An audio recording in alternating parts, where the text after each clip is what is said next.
नमस्कार मंडळी, कशा आहात सगळेजण. तर पुन्हा एकदा तुमचं आपल्या मिनी व्लॉगमध्ये खूप खूप स्वागत. तर आजचा व्लॉग थोडासा स्पेशल आहे, कारण आजचा व्लॉग आहे चारवी स्पेशल व्लॉग, म्हणजे चिल्ड्रन डे स्पेशल व्लॉग. तर घरी जातानाच मी ठरवलं होतं की चारवीसाठी आपण एखादी छोटीशी ट्रीट घेऊन जायचं.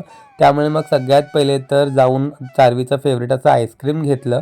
आता तुम्हाला तर माहिती आहे, आपण आईस्क्रीम किंवा चॉकलेट काहीही घेतलं तरी 2 घ्याव्या लागतात. आता हे दुसरं आईस्क्रीम नेमकं कोणासाठी हे तुम्हाला वेगळं सांगायची गरज नाही आहे.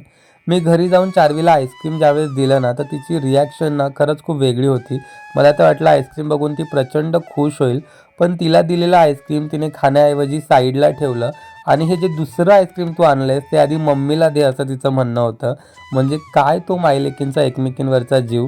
एकमेकींशी जमतही नाही आणि एकमेकींशिवाय करमतही नाही, असं यांचं आहे. आता मस्त आईस्क्रीमची ट्रीट आम्ही केली. त्यानंतर मग चारवीबरोबर भरपूर अशी मस्ती केली. मला असं वाटतं की आपण आपल्या मुलांना किती महागडे गिफ्ट देतो यापेक्षा आपण आपला किती वेळ त्यांना देतो हे जास्त महत्त्वाचं असतं. कारण कुठल्याही महागड्या गिफ्टपेक्षा आपण त्यांना आपला वेळ हा जो देतो तो जास्त इम्पॉर्टंट असतो असं मला वाटतं. आणि चारवीबरोबर मस्ती करायला ना मला कारणच लागतं. तिलाही मस्ती करायला खूप आवडते आणि मला तिच्याबरोबर मस्ती करायलासुद्धा खूप आवडतं. आमची अशी कंटिन्यूस काही ना काहीतरी दंगामस्ती चालूच असते. भरपूर अशी मस्ती करून झाल्यानंतर मग आम्ही चारवीला घेऊन गेलो बाहेर तिचा फेवरेट असा पिझ्झा खाण्यासाठी. आता मला माहिती आहे की तुम्ही सगळेजण म्हणाल की दादा पिझ्झा अनहेल्दी असतो, मुलांसाठी तो चांगला नसतो. पण 2-3 महिन्यातून एखादी ट्रीट अशी मुलांना चालते. पिझ्झा काय आपण मुलांना रोज देत नाही.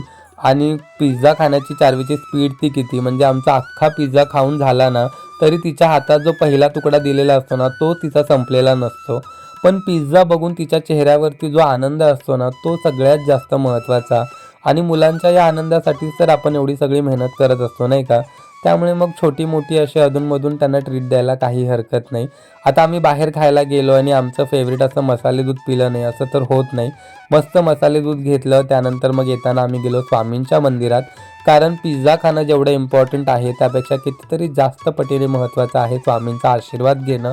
स्वामींचा आशीर्वाद घेतले आणि अशा रीतीने चारवीने तिचा बालदिन साजरा केला.